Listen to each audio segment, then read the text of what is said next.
Welcome students, class 12th के लिए exam की प्रिपरेशन के अब आपके पास में बहुत कम दिन रह गए हैं और मैं आप लोगों के लिए आज जो वीडियो लेकर आया हूं वो आपका एक तरीके से टेस्ट है, इवैल्यूएशन है और साथ ही आपको रिमाइंड भी करवाना है कि अभी तक आपकी तैयारी कैसी है और कहां पर कमी रह गई है, ताकि आप उसे और दुरुस्त कर ले, अच्छा कर ले और एग्जाम में हमारा जो टारगेट है 100 आउट ऑफ 100 वो आप जरूर प्राप्त करें। सबसे पहले तो जो भी आपके आना है ये सब मैंने यहाँ पर लिख दिया है और इसके जो मार्क्स हैं जिनका डिवाइडेशन हुआ है आपके अलग अलग पार्ट्स में वो भी मैंने यहाँ पर लिख दिया है। यानी आपके टोटल 80 + 20 यानी सेशनल टोटल जोड़कर 100 मार्क्स होते हैं। इसमें 80 मार्क्स का आपके रिटन एग्जाम होने जा रहा है। इसमें आपके फ्लेमिंगो पोएट्री यानी फ्लेमिंगो में प्रोज और पोएट्री दो दी हुई है, विस्टास है और विस्टास के अलावा आपके राइटिंग पार्ट है, ग्रामर है और रीडिंग पार्ट है। सबसे पहले हम यहाँ से चलते हैं। थोड़ा यहाँ पर मैंने जो आपके कुछ वीडियोज अभी बनाए थे वो बार बार मैंने आप लोगों को रिमाइंड करवाया था, कई स्टूडेंट्स ने उन्हें सोल्व भी किया है। इसका मेन रीजन यही था और ये था आपके 15 मार्क्स, क्योंकि ये पार्ट ऐसा है जहां हम बिना ज़्यादा कुछ मेहनत किए बहुत अच्छे अंक लेकर आ सकते हैं। आप देखिए आपकी विस्तास बुक है, ये 17 मार्क्स की है, यानी इसमें आपको इतने चैप्टर्स के क्वेश्चन आंसर्स याद करने पड़ेंगे, फिर भी पता नहीं उनमें कितने मार्क्स एग्जामिनर हमें देता है चेक करने वाला। लेकिन ये तो आपके सामने एक पूरा यहाँ पर कंटेंट दे दिया जाता है, उसमें से क्वेश्चंस पूछे जाते हैं। बस हमसे जो गलतियां होती है कि हम जल्दबाजी में क्वेश्चंस गलत लिख के आ जाते हैं या फिर क्वेश्चंस लिखने का हमारा तरीका गलत होता है, उससे हमारे मार्क्स कटते हैं। आपको यहाँ पर एक चीज़ विशेष ध्यान रखनी है और वो रखनी है ये वाला जो पैसेज, इसमें हर क्वेश्चन आपके 2 मार्क्स का आएगा, यानी सही निकला तो 2 मार्क्स और गलत निकला तो 2 मार्क्स आपके जाएंगे। इसलिए इसको विशेष ध्यान से करना है। ये तो फिर भी एक अंक का है, लेकिन ये 2 अंक का है, यानी मीनिंग वाला भी अगर इसमें गलत निकला हमारे, जिसको कि कई बच्चे परेशानी महसूस करते हैं उसको ढूंढने में, अगर वो गलत निकला तो भी 2 मार्क्स लेकर जाएगा हमारे। इसलिए इन पैसेजेस की जितनी प्रैक्टिस कर सको आप कीजिए, क्योंकि इनके मार्क्स नहीं जाना चाहिए। और आपको ये भी मैं बता देता हूँ कि ये जो 15 मार्क्स हैं इनके अलावा अब हम आगे बढ़ते हैं आपके फ्लेमिंगो में, और जो इसकी पोएट्री के जो टोटल क्वेश्चंस आने जा रहे हैं वो आपके टोटल, आप ध्यान से समझें, 28 मार्क्स के आने जा रहे हैं। लेकिन इसमें आपकी जो 12 MCQs आएंगे वो सबसे ज़्यादा मेन इंपॉर्टेंस रखते हैं आपके लिए। क्यों रखते हैं?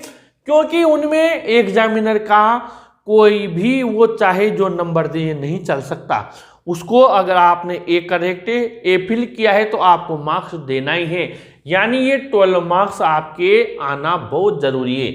अगर हम ये 12 मार्क्स लेकर आते हैं तो ये जो 13 मार्क्स बच्चे को पास होने के लिए चाहिए, जिसमें वो 33 में पास होता है, 20 यहाँ से बेचते हैं, तो ये 12 अंक उसके लिए संजीवनी साबित होंगे। और साथ ही ये 15 अंक भी, मान लीजिए 15 में से बच्चा 10 भी लेके आ गया और इन जो ये 12 हैं इनमें से बच्चा 6 भी लेके आ गया, तब भी 10 और 6 16 अंक होते हैं और 20 और 16 36 अंक होते हैं। आप समझ गए होंगे। ये अगर इस 16 में हम 20 प्लस कर देते हैं 36 अंक होते हैं, बच्चा यहाँ भी पास हो गया। जो बिल्कुल कमज़ोर बच्चे हैं उनके लिए संजीवनी। लेकिन ये कब आएंगे? जब आप इसके बारे में विशेष स्टडी करेंगे, चैप्टर्स की आपको स्टोरी पता होगी, ज़्यादा रटने की जरूरत नहीं है, पर स्टोरी पता होगी, तभी आपके 12 मार्क्स आएंगे, 12 मार्क्स आएंगे। अब प्रोज में हम आगे बढ़ते हैं तो आपके ये जो MCQ है इसके अलावा आपके 30 to 40 वर्ड्स के यहाँ पर 2 क्वेश्चन आएंगे, 30 से 40 शब्दों के, यानी 2 अंक के आपके 2 क्वेश्चन आएंगे, 2-2 अंक, यानी टोटल 4 अंक तो ये हो गए। और पोएट्री में से आपके 3 क्वेश्चन आएंगे, 2-2 अंक के, 6 अंक के हो गए। अब आपके यहाँ पर टोटल 10 अंक तो ये हो गए और आपके 12 अंक हो गए, तो 22 अंक तो आपके ये हो गए केवल फ्लेमिंगो के। और आपके 2 क्वेश्चन और आएंगे 3-3 अंक के, लेकिन ये 60 से 80 शब्दों के आएंगे और ये आपको बड़े यानी कि 7-8 लाइन में लिखकर आने हैं। अब मैं आगे बढ़ता हूं, इस पर आपको समझाता हूं। आपकी जो टेस्टिंग करनी है अभी हम हाथों हाथ पता लगा लेंगे। मैं आपको कुछ चीज देता हूं, आप आंसर लिखने के बजाय बस सोचिए। अगर आपको वो चीज पता है तो आप सही जा रहे हैं, लेकिन अगर वहां पर आपको पता नहीं है तो फिर आपकी टेस्टिंग हमने की उसमें आपको और मेहनत की जरूरत है। जैसे मान लीजिए हमने यहाँ पर द लास्ट लेसन आपका पहला चैप्टर है, कोई दिक्कत नहीं, अभी पता लग जाएगा। और हमने यहाँ पर एक छोटा सा क्वेश्चन लिखा है जो हर स्टूडेंट को आना ही चाहिए, क्योंकि वो मेन उसका थीम है, वहां से हमने लिया है। और वो है कि जब मिस्टर हेमल गांव को या उनके शहर को छोड़कर जा रहे थे, जब छोड़कर जा रहे थे मिस्टर हेमल छोड़कर जा रहे थे, वॉज लिविंग अल्सेक, जब अल्सेक को छोड़कर जा रहे थे मिस्टर हेमल, तब उन्हें सी ऑफ करने के लिए, फेयरवेल करने के लिए फ्रेंच आया था। और फ्रेंच के साथ में कौन कौन आए थे, उनमें से 2-4 जो मेन लोग आए थे उनका आपको यहाँ पर लिखना है, कौन कौन थे वो शामिल।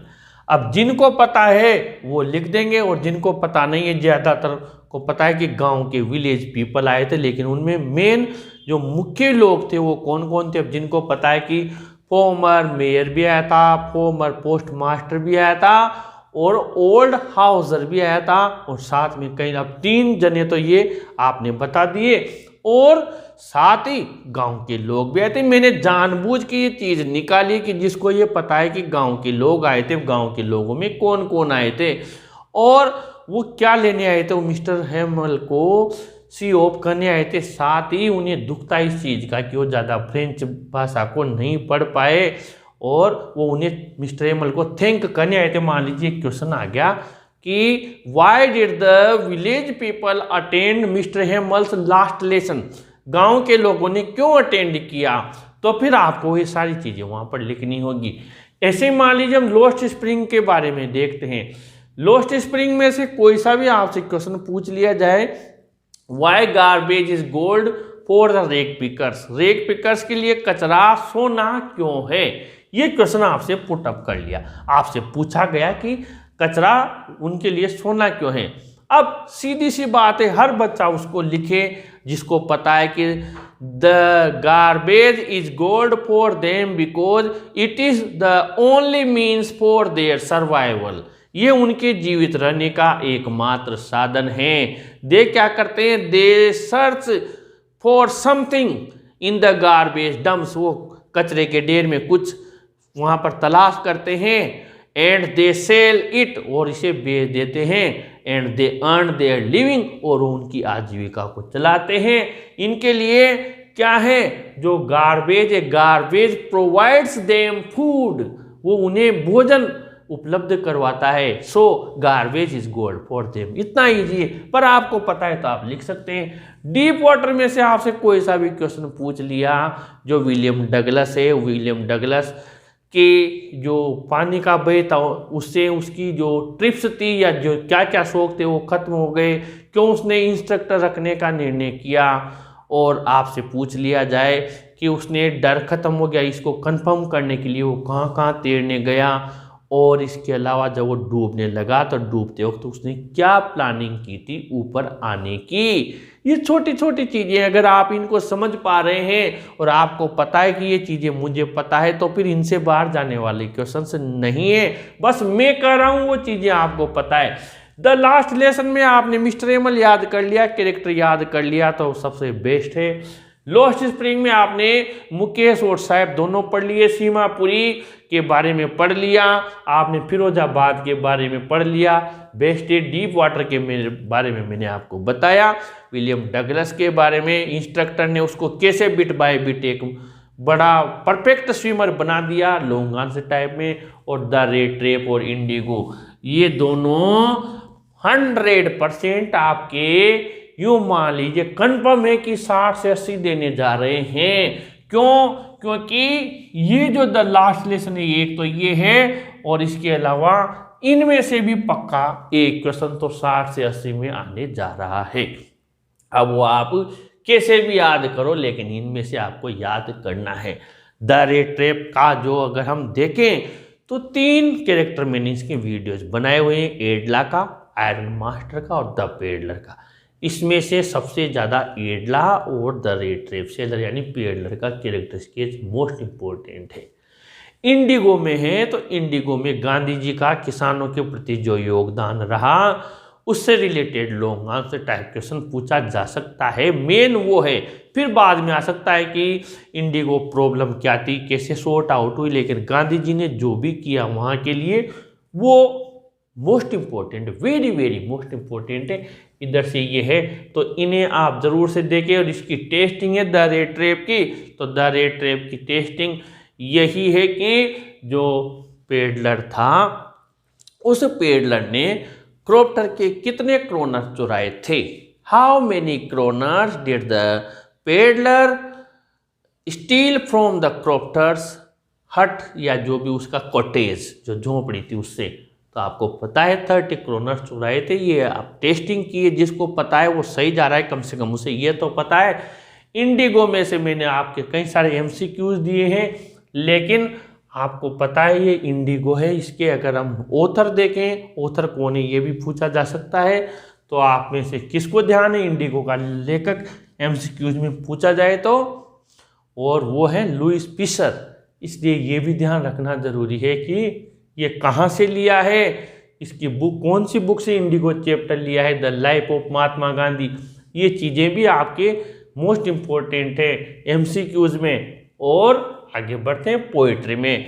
तो पोइट्री की तो हम सबसे पहले तो मैंने बताया आपको कि इसकी जो भी लाइन्स है उन्हें जरूर ध्यान रखें।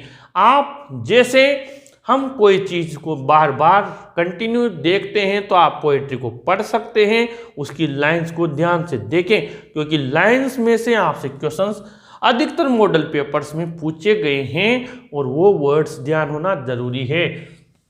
बाकी माय मदर 866 की बात करें तो वही घूम फिर के वही आता है। वो दुखी क्यों थी, बचपन का भय क्या था, उसने अपना मूड चेंज करने के लिए, अब यहाँ पे पूछा जाए कि what did the poetess do to change her mood, कवित्री ने उसका मूड चेंज करने के लिए क्या किया, तो इसका आंसर आना चाहिए so she looked out of the window of the car and see saw, उसने देखा young trees and merry children coming out of their homes. उसने ऐसा किया अपना मूड चेंज करने के लिए। कहाँ जा रही थी, कोचीन जा रही थी, उसके पेरेंट होम से जा रही थी। और उसकी माँ का चेहरा जो लेट विंटर्स मून से तुलना की है, क्यों की गई है और किस किस से की गई है। और ये जो आपके सेकंड वाली एन एलिमेंट्री है उसमें मेन है उनकी जो स्टूडेंट्स रह रहे हैं स्लम्स में, उनकी कंडीशन के बारे में, वो किस कंडीशन में रह रहे हैं और कवि क्या चाहता है।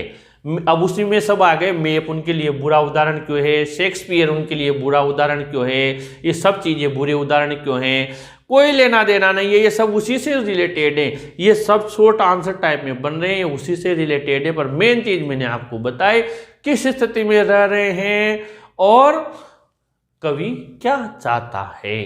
थर्ड में आगे बढ़ते हैं हम, और वो है आपकी कीपिंग क्वाइट।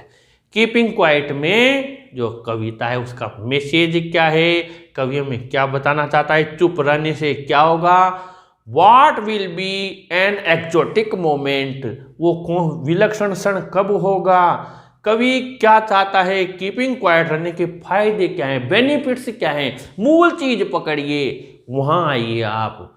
और जो वार की तैयारी करते हैं अगर वो चुप रहेंगे तो क्या होगा, कुल मिलाकर चुप रहने के फायदे क्या हैं उसी से रिलेटेड। और अ थिंग ऑफ ब्यूटी जी आपका जो पोएम नंबर 4 है, अ थिंग ऑफ ब्यूटी कौन कौन सी है, अ थिंग ऑफ ब्यूटी से हमें किस प्रकार परमानेंट मेमोरी हमारे पास रखती है, हम अ थिंग ऑफ ब्यूटी के क्या फायदे होते हैं, कैसे हम उसे भूल नहीं पाते हैं, अर्थिंग ऑफ ब्यूटी के बारे में। ये चीज़ें विशेष ध्यान रखें। मूल चीज़ पकड़िए, आप भले पुराने 10 साल के पेपर CBSE के भी टटोल लीजिए, कोई दिक्कत नहीं है। मूल चीज़ पर आइए, वहीं से एग्जामिनर पूछता है।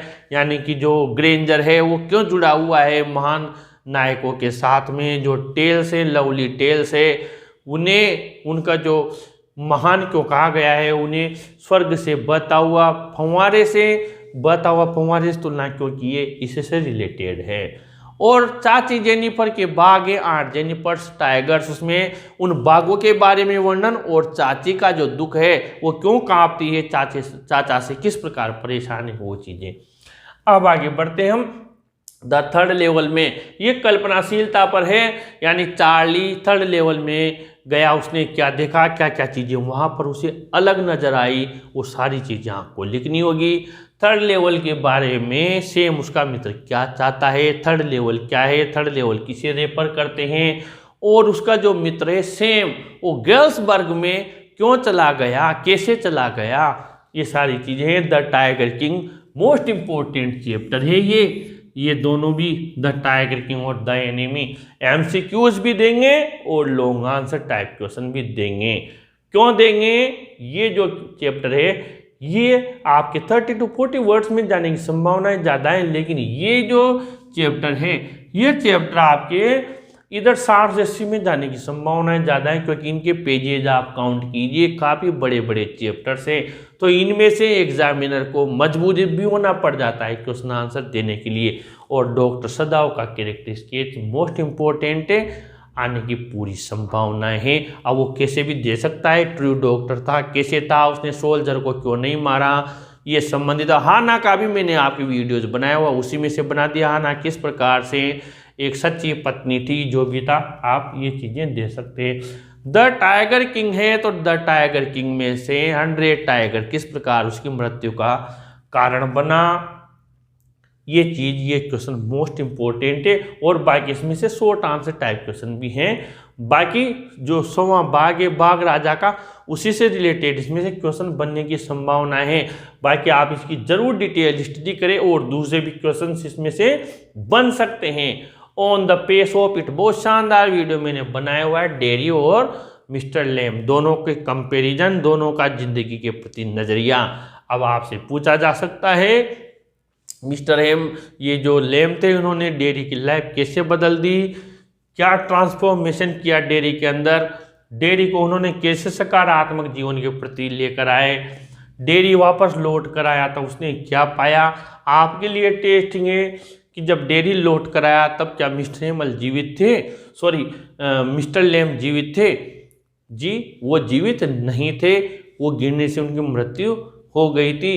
एक और क्वेश्चन है, डेरी को पॉजिटिव रहने के लिए मिस्टर लेम ने क्या कहानी सुनाई थी उस व्यक्ति की जो अपने आप को कैद कर लेता है, लास्ट में दीवार से उसकी तस्वीर सिर पर गिरती और मर जाता है।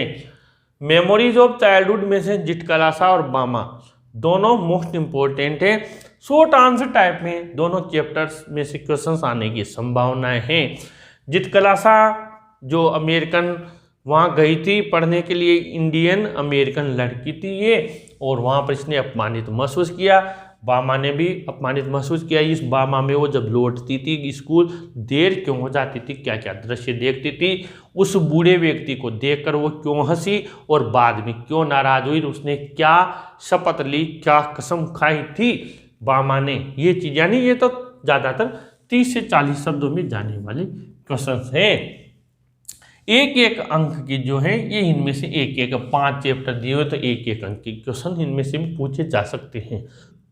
आगे बढ़ते हैं हम आपके राइटिंग पार्ट में। सबसे शानदार पार्ट है रिपोर्ट राइटिंग। मैंने कई सारे वीडियोस बनाए हुए हैं।